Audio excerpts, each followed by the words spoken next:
Hey everyone, quick how-to video here. Now, surprisingly, we're working on a 12-valve Cummins. This is a P-pump Cummins at that.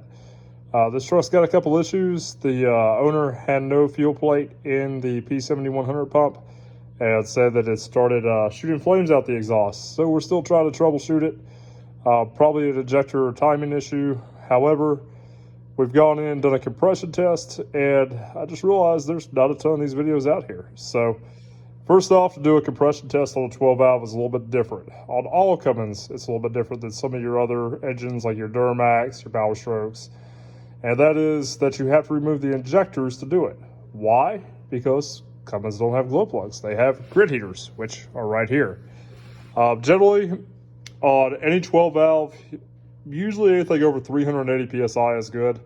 Considered really good compression. If you got a really worn engine, you might have 350 or 360 PSI. This one I've already checked, and besides the two rear cylinders, they were all around 415, 420. The two back ones were right around 400, but the batteries were getting pretty weak.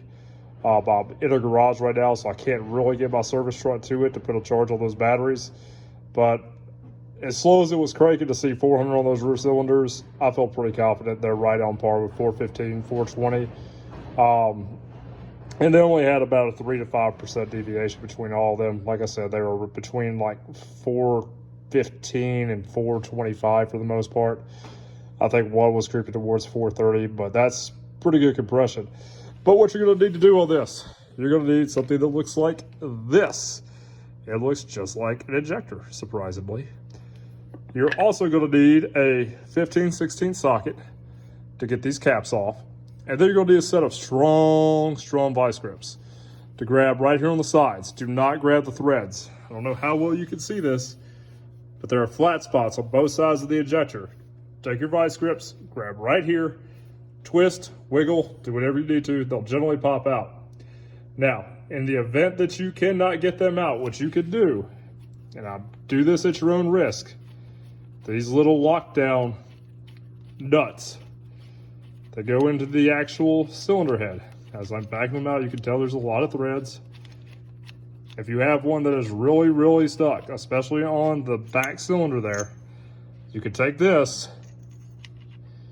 and thread it in about, I don't know, maybe 4 or 5 threads. Definitely, I would do at least, I would say 5 on the safe side.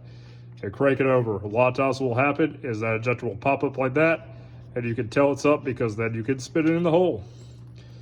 When you go to do this job, please, for the love of God, take compressed air and spray all around here. That will clean off any dirt or debris that could get down in your cylinders. It's really important to keep this job as clean as possible.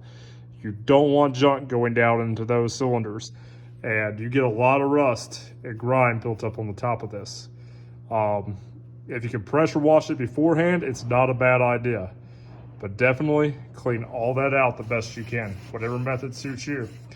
Now, before you get to this point, you are going to need to take off the return line, which on the Cummins looks like this.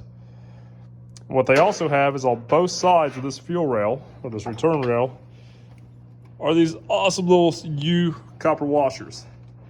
So they sit like that on top of your rail. Let me demonstrate here if anybody does not know, like this. Whenever you loosen one of the 10mm bolts, that's what holds it on here. You just simply grab it with your fingers or a pair of needle nose, pop it off, put it up here. There's only one other, there's another 10mm bolt right back there that holds the fuel line on, the fuel return line. And then the return line runs back over here to the filter housing. Guys, it is that simple. Pretty much anybody should be able to do this job if you have the tools, if you have a little bit of time and experience. I cannot emphasize enough, it's generally a good idea to have your batteries fully charged and on a charger while you're doing this. If you have like a 30 amp boost cycle on your charger, that's about where it needs to be. That way your batteries stay nice and charged, and you're going to be cranking this thing over about every 3 to 5 minutes, depending on how fast you are. Generally, I try to hold it for about 6 seconds, and that's counting like 1 Mississippi, 2 Mississippi, 3 Mississippi. Everybody's Mississippis are different, but you really want to make sure that you're getting full revolutions and getting the actual compression on the engine. It does take a little bit for these to build. But anyway, I'm trying to think of anything else I could have forgotten, but really the biggest thing to emphasize is be clean and be organized. You don't want junk getting down into these cylinders. Be patient. The biggest thing is if you have to pull one out, just grab it with a set of vice grips and just gently twist. That'll generally soften them up and just work it. Kind of like this, and they will come all the way out. Other than that, guys, these are insanely simple. There is a crush washer or a little copper washer at the bottom of the injector. And other than that, just make sure they go back in the same order and everything should be good. They obviously don't have to go back in the same order, but I personally like putting them back on the cylinder they came out of. Now for this truck, we still aren't sure what's wrong. We're sending the pump out. It should be squared away. I'm gonna recommend probably checking these injectors. They came from BD.